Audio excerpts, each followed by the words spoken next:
Imagine spending decades behind bars for a crime you didn't commit. Picture walking free after half a lifetime in prison, blinking in the sunlight of a world that's moved on without you. Welcome to the extraordinary tales of those who've endured the longest sentences in history, only to emerge on the other side. From wrongfully convicted innocents to those who found redemption, these stories will challenge everything you thought you knew about justice and human resilience. In today's video, we're diving deep into the lives of these remarkable individuals. We'll explore the case of a man who spent 39 years on death row before being exonerated, another who chose to return to prison after tasting freedom, and even one who went from a cell to the presidency. These incredible journeys will leave you questioning the very fabric of our justice system. So buckle up and prepare to be amazed as we unravel the first astonishing story. The tale of Ricky Jackson, a man who faced death and lived to tell about it. One of the most shocking stories you will ever hear, and one that breaks all records, is that of Ricky Jackson. He was sentenced to death at the peak of his adolescence and spent 39 years in prison, finally regaining his freedom at the age of 56. Ricky Jackson is currently the longest-serving inmate to have been exonerated after being arrested for the murder of a ticket seller named Harold Franks. Ricky Jackson, along with Wiley Bridgman and Ronnie Bridgman, was convicted based on the testimony of a 12-year-old boy who identified them as the culprits in the murder of Harold Franks. The trio was imprisoned for years due to this testimony. However, the story took a dramatic turn decades later. After Jackson had spent 39 years behind bars fighting to prove his innocence, the now-grown man admitted he had lied about the defendants. He publicly recanted, revealing that his testimony had been coerced by the police to put the three young men behind bars. Additionally, new evidence emerged that confirmed Jackson's innocence in the murder case. In November 2014, thanks to this irrefutable proof, Ricky Jackson and the Bridgman brothers were exonerated and became free men again. This was one of the longest sentences served by anyone. After serving 60 years, the Texas Board of Pardons and Paroles deemed it appropriate to release him on parole due to his good behavior, deteriorating health, and advanced age. Stuart spent most of his younger years in a thrilling criminal life, burglarizing brothels in southeast Texas, which allowed him to pocket $3,000 in a single hit. However, his life in prison was somewhat more interesting. He experienced prison for the first time in 1951 when he was sentenced to 10 years for burglarizing a junkyard. He managed to get out of prison after 6 years on parole. However, just a year after his release, he found himself back behind bars for a murder he claimed to have committed in self-defense. During his sentence, Stuart escaped from prison but was recaptured a few days later.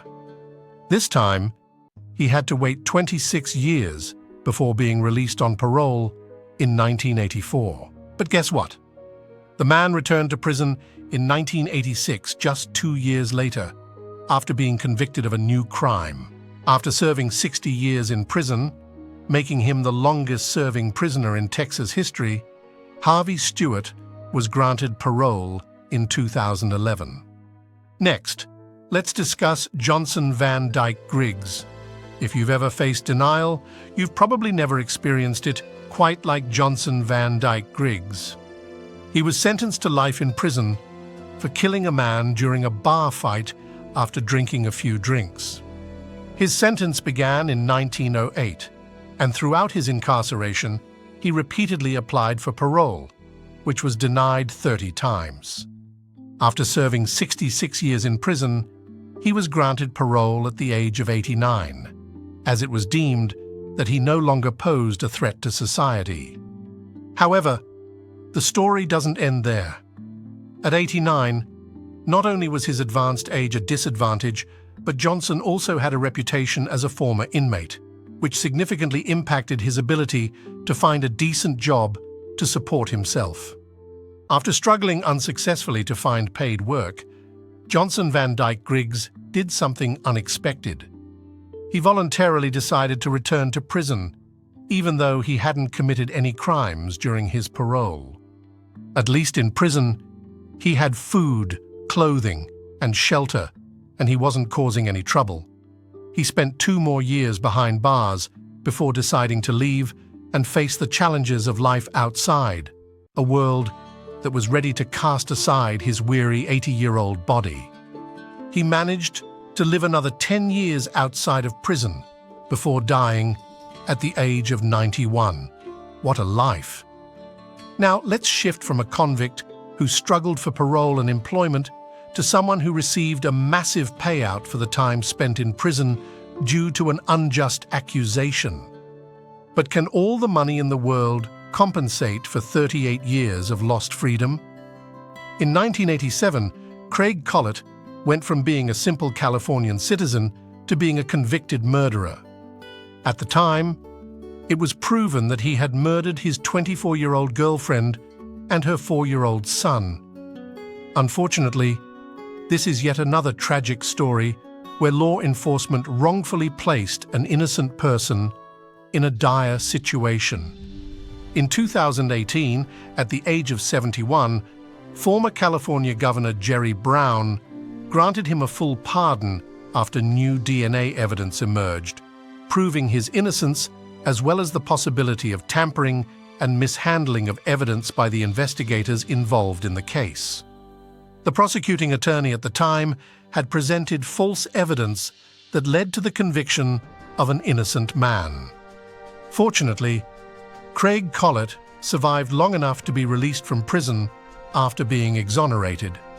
Upon his release, Collett secured a settlement agreement that offered him $140 for each day he spent in a prison cell, amounting to approximately $21 million. While this may seem like a substantial sum, for Craig Collett, the prison experience can never be erased. Next, let's discuss Eddie Collins. Eddie Collins was 21 years old when he bought drugs with his younger brother Johnny, who was 17. A drug deal went wrong, leading to an argument between the two men. Before Eddie could react, Johnny shot the dealer, who died a few hours later. The two brothers fled, but were eventually turned in by their mother. Both were charged with first-degree murder, and a plea deal was offered. Johnny accepted the plea and served 10 years for manslaughter. Eddie, however, rejected the deal, which would have kept him in prison for 20 years. During his trial, the jury attempted to convict Eddie Collins of manslaughter, but the judge refused. He was ultimately found guilty of first-degree murder and sentenced to life in prison without the possibility of parole.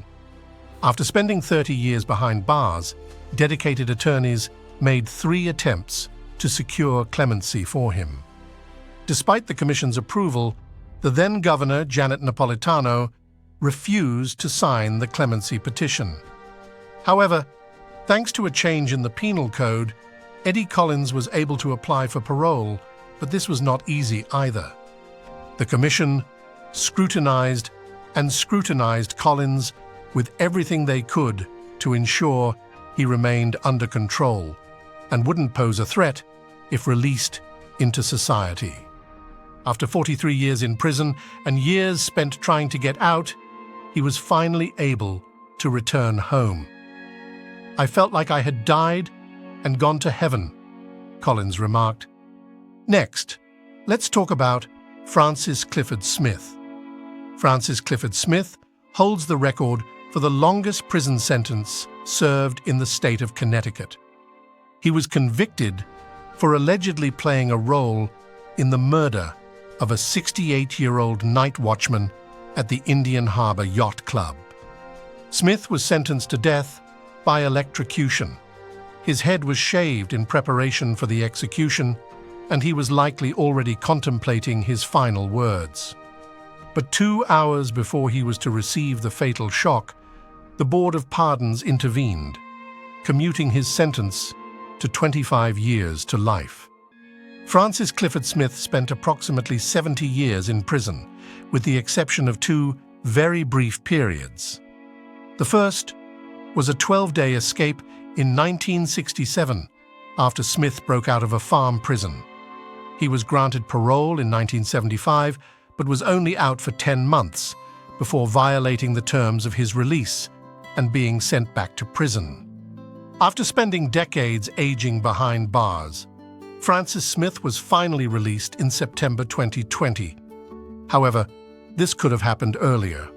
He accepted the parole offer after the commission provided him with a spot at the 60 West Center, a private housing system for elderly parolees.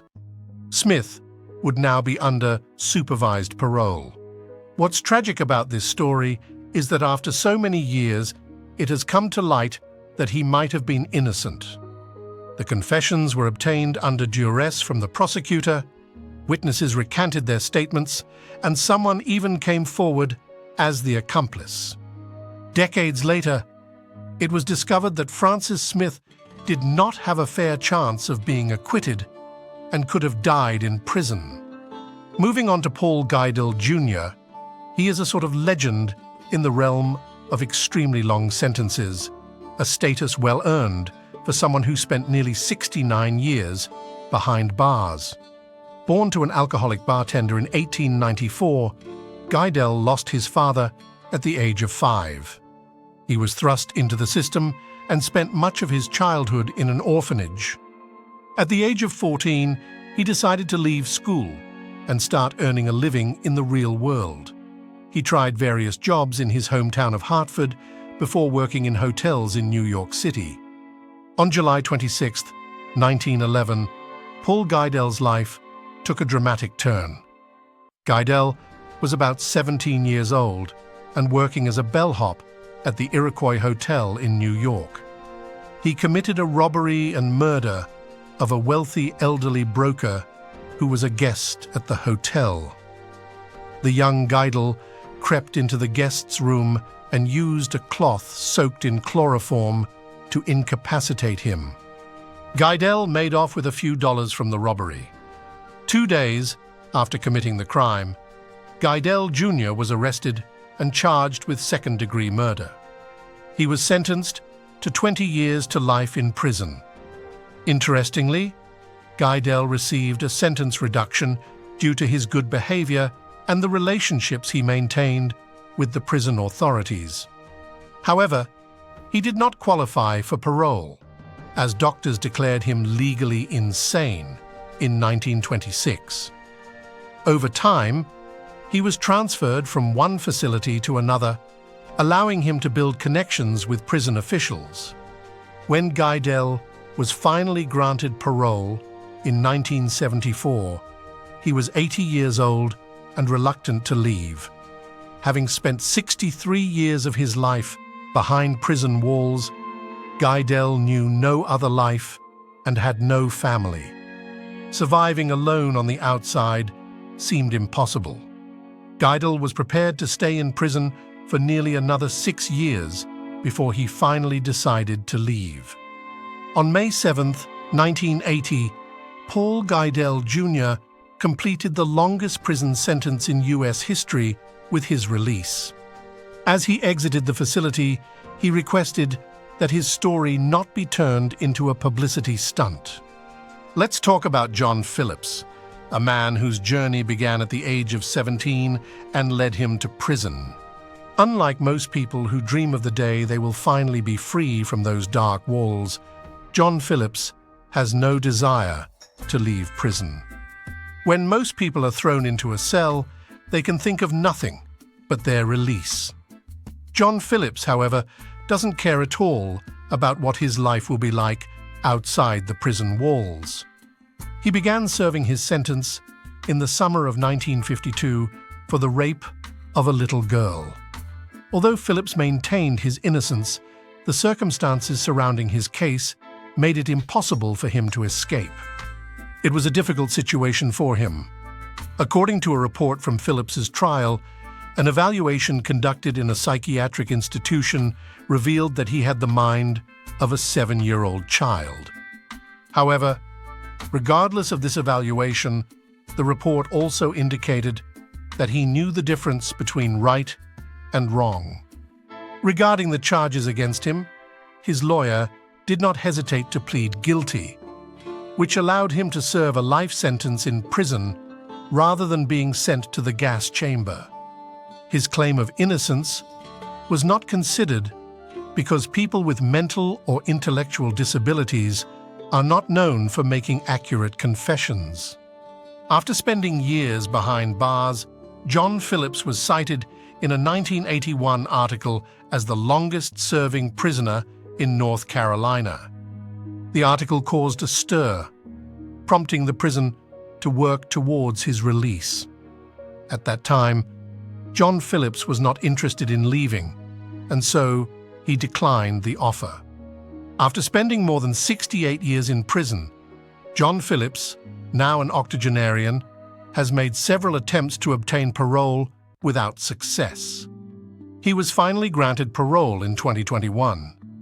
Later, when asked why he had pleaded guilty while maintaining his innocence, John Phillips replied, "They told me I could live." Joseph Ligon's early life was difficult. The young Ligon grew up on a farm without access to the luxuries of life. He eventually dropped out of school around the 4th grade without having learned to read or write. At the age of 13, he moved with his family to Philadelphia. In February 1953, Ligon started hanging out with a group of teenagers, 2 of whom had been drinking. The group of 5 began stealing money to buy alcohol. After consuming 2 bottles of wine, the group of teenagers, who could barely distinguish left from right, went out into the streets of Philadelphia and stabbed 8 men. 2 of the men died. This was Ligon's first experience with alcohol, and the events of that night are now seen as both foolish and horrific. Ligon later stated that he had not been allowed to be represented by a lawyer or even receive visits from his family before being coerced into signing a confession concocted by the police. As a 15-year-old who couldn't read, he found himself before a judge during a 1-day trial and was sentenced to life in prison for first-degree murder. Joe Ligon maintained his innocence of the crime, but admitted to having stabbed one of the surviving men. With the Supreme Court ruling it unconstitutional to sentence minors to life without the possibility of parole, Ligon's sentence was reduced to 35 years in prison, considering the time he had already served. Having already served a significant portion of his sentence, he could have immediately applied for parole. However, Ligon was opposed to such a release. He always believed that his original sentence was unconstitutional, so he went back to court to contest his parole and won. Joseph Ligon was released in February 2021 without the possibility of parole. After spending 68 years behind bars, Joseph Ligon became a free man. Otis Johnson, the world was very different at his birth. His black mother had to ask a Caucasian couple she had worked for to sign as his parents just so she could access appropriate health care. In his adolescence, Otis Johnson earned a reputation for defending himself against bullies. His father sent him to Hong Kong to live with monks and learn discipline and martial arts. The circumstances surrounding Otis Johnson's case drew numerous questions over the years. In addition to the fact that the initial arrest was based on an anonymous tip, only the officers involved in the farm identified Johnson as the perpetrator who shot a police officer. Furthermore, a .22 caliber weapon was discovered in a basement which according to the police was on the escape route. No search warrant was issued, no fingerprints were found on the weapon, and no gunshot residue was detected on Johnson, which might have at least linked him to the crime. Worse still, at the beginning of the trial, a 14-year-old boy came forward to testify that Johnson was not guilty of the crime. After his testimony, the judge excused the witness and instructed the jury to disregard the entire testimony. Considerable legal efforts were made to give Otis a chance to fight the system. Despite these efforts, Otis Johnson was ultimately found guilty and sentenced to 25 years to life in prison for the attempted murder of a police officer. Otis Johnson spent 40 years behind bars, during which he earned 2 college degrees and participated in self-help programs, becoming a beacon for other inmates. Johnson attended 9 parole hearings, and although the commission recognized his exemplary behavior, parole was denied 8 out of 9 times because he had not admitted to his crime. On his 9th attempt, in August 2014, after numerous back-and-forth efforts, Otis Johnson was granted parole with only his papers and $40. The world had indeed changed significantly from his memories 40 years ago. Walter Burke, who has spent over 700 months in prison, is also on this list because he could have been a free man despite the heinous nature of his crime. Burke was sentenced to a term of 10 to 18 years to life in 1955 for murder. He had sexually assaulted 4-year-old Patricia Johnson and decided to kill her because he feared her parents. He killed the girl with an axe and buried her in her parents' basement. At the time of the crime, Burke was only 17 years old. Prosecutors sought the death penalty by hanging for his crimes, but the jury opted for a second-degree murder conviction, taking his age into account. The first parole hearing took place in 1966, but it was immediately denied due to the nature of the crime committed. He prepared to be released again in 1977, but that request was rejected because of allegations of inappropriate activities with minors. In 1978 and 1979, Burke participated in a program for sexual offenders, but he was sent back to prison for stealing a check. At this point, Burke became aware that he might never be released from the 4 walls of prison, and he was comfortable with that fact. Richard Hohneck was the co-author of a premeditated crime that spanned several years and cost him just over 64 years of his life. Hohneck was convicted of the murder of Walter Feckler, but this was not the beginning of his story. Years before killing their former classmate, Hohneck and Hunhausen had been arrested for setting multiple fires. Their testimony against Hohneck and Hunhausen led them to swear vengeance against those who had testified against them. The duo's revenge involved committing yet another crime, one that was unexpected in its brutality. Their plan was indeed more severe, but that's exactly what they did. They had a very elaborate plan to execute it, equipping themselves with several weapons: a 16-inch Bowie knife, a silver-plated sheath knife, a .44 caliber revolver, a .22 caliber revolver, a .38 caliber revolver, and cartridge belts. The victim was found in his room, stabbed in the back. Hunhausen confessed that Hohneck had used an 8-inch Bowie knife to stab the victim. Their detailed plan also included their means of escape, but this part didn't quite go as expected. Hohneck was arrested and sentenced to life in prison for his crimes. After a difficult period during the early years of his incarceration, he eventually started to turn his life around and was granted parole in 1963. 64 years after first entering prison, Hohneck is now 85 years old. Ward Christensen's story is a prime example of a very poorly executed escape plan. Ward Christensen was only 17 when he was sentenced for murder. All he and his friend Norman Westberg wanted was to leave Chicago and move to the more unsettled region of South Dakota, reasons known best to them. While seeking a bit more excitement in life isn't a crime, their plan was to find someone who would kindly stop and give them a ride so they could steal their car.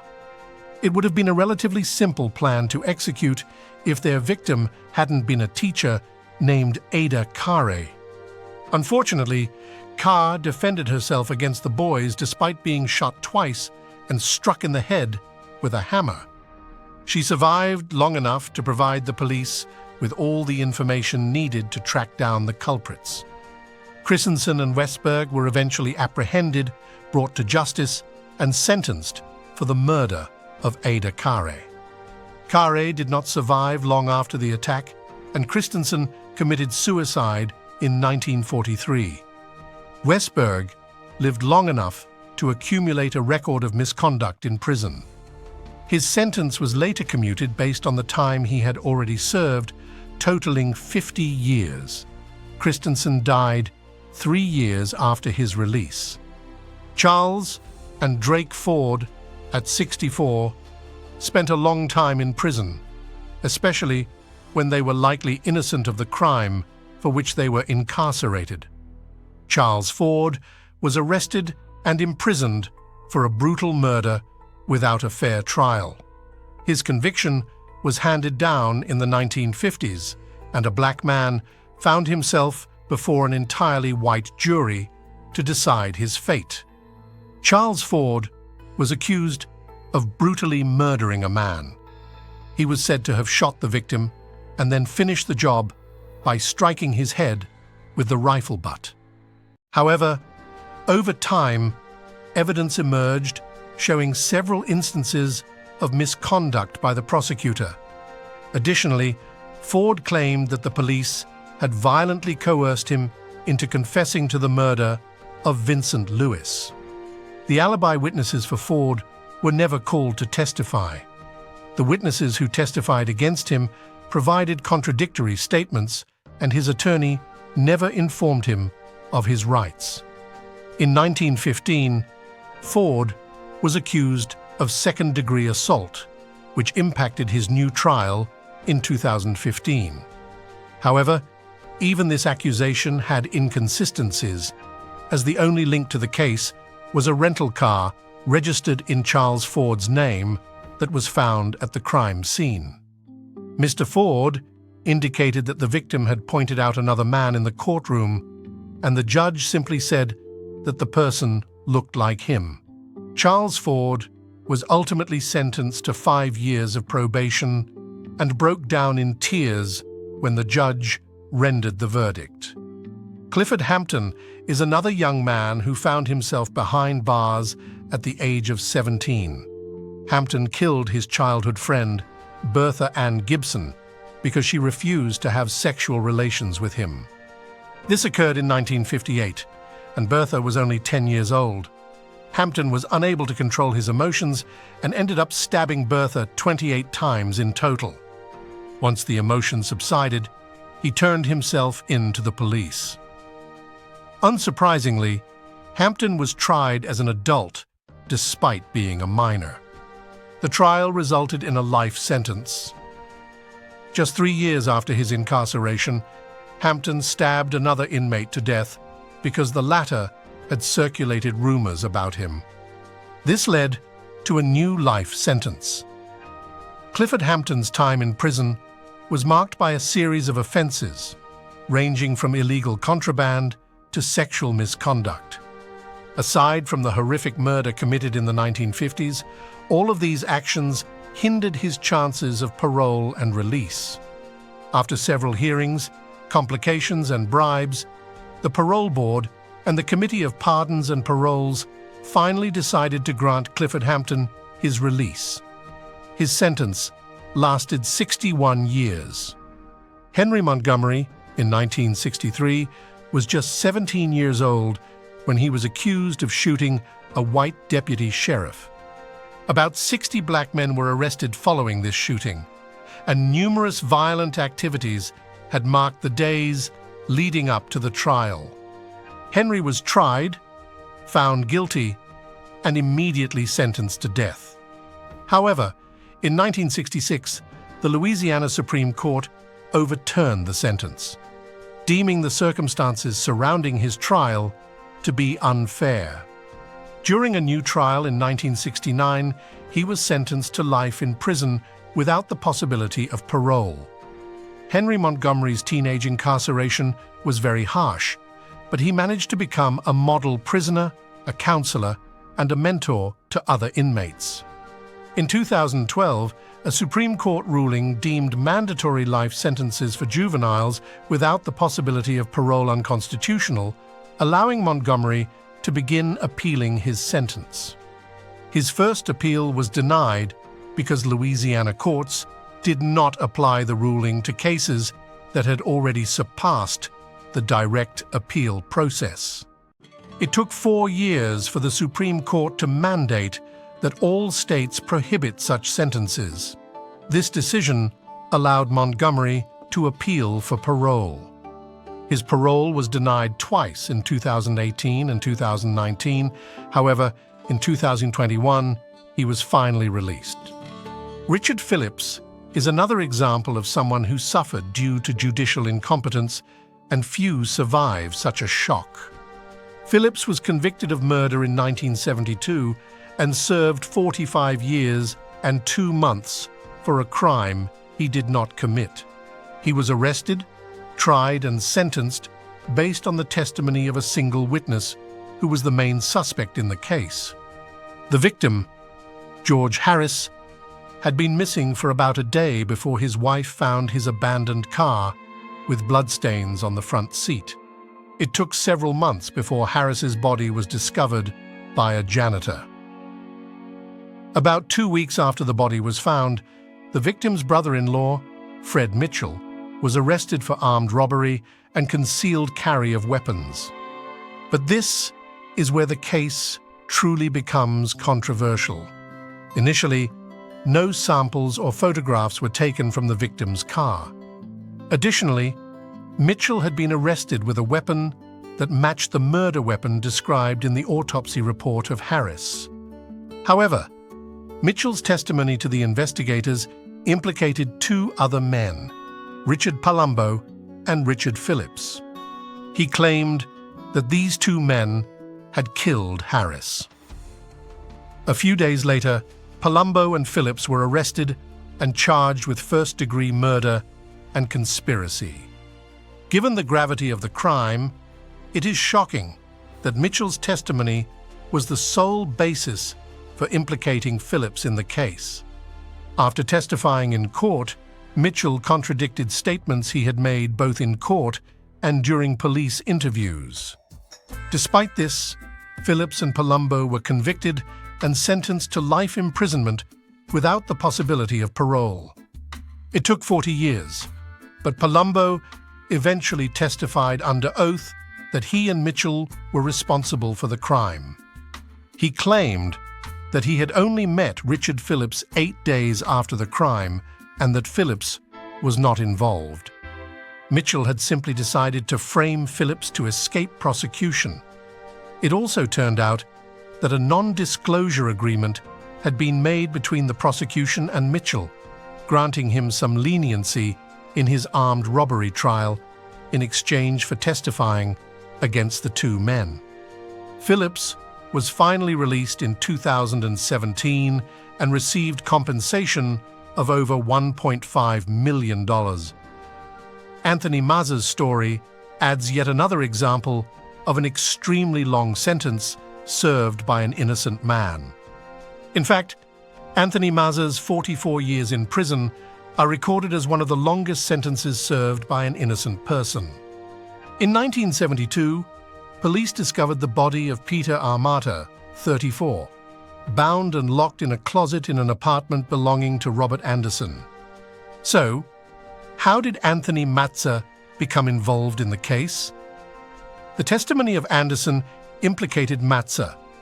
Anderson told the police that he had come home at an unusual hour and found Mazza wearing leather gloves over the corpse. Mazza was then arrested, and during a search of his home, the police discovered a credit card and a driver's license belonging to the victim. Anderson avoided prosecution after agreeing to testify before a grand jury. Despite his testimony being riddled with inconsistencies, it was admitted by the court, leading to Mazza's conviction. The court was further inflamed by other witnesses who provided vague descriptions, leading to Mazza being sentenced in 1973 to life imprisonment without the possibility of parole for first-degree murder and armed robbery. Things did not go well for Mazza, as his legal team made several unsuccessful attempts to have his case reviewed. It wasn't until 2006 that a statement from Anderson's brother was discovered, which played a crucial role in finally addressing the miscarriage of justice. William Anderson claimed that his brother Robert was much more involved in the murder than he had revealed to the court. Despite the expectation that this revelation would facilitate a retrial, it took 14 more years for Mazza to have his conviction overturned. After numerous denials, Mazza was finally exonerated and released from all charges in 2020, at the age of 73. Nelson Mandela is probably the most famous person on this list, and while his sentence may not be the longest, what he achieved afterward is truly remarkable. Mandela was sentenced to 27 years in prison for his efforts to overthrow the apartheid government. He fought against the discriminatory regulations that plagued his home country. The government's repression against Mandela began with travel restrictions, bans on associations, and even suppression of free speech. In 1956, he was arrested under a treason charge specifically designed to target anti-apartheid activists. Although acquitted after an extremely long trial that lasted until 1961, Mandela was imprisoned again in 1963. This time, he was tried with several others for sabotage, treason, and violent conspiracy. In 1964, he was sentenced to life imprisonment, narrowly avoiding the death penalty. Nelson Mandela was eventually released in 1990, and within 4 years, he became the leader of his party and the president of South Africa, developing infrastructures that improved the quality of life for Black South Africans. It's a powerful conclusion to a somber narrative. If you enjoyed this video, please don't forget to like, subscribe, and hit the bell icon for more gripping tales from history's underworld. Stay tuned for our next episode. Thank you for watching.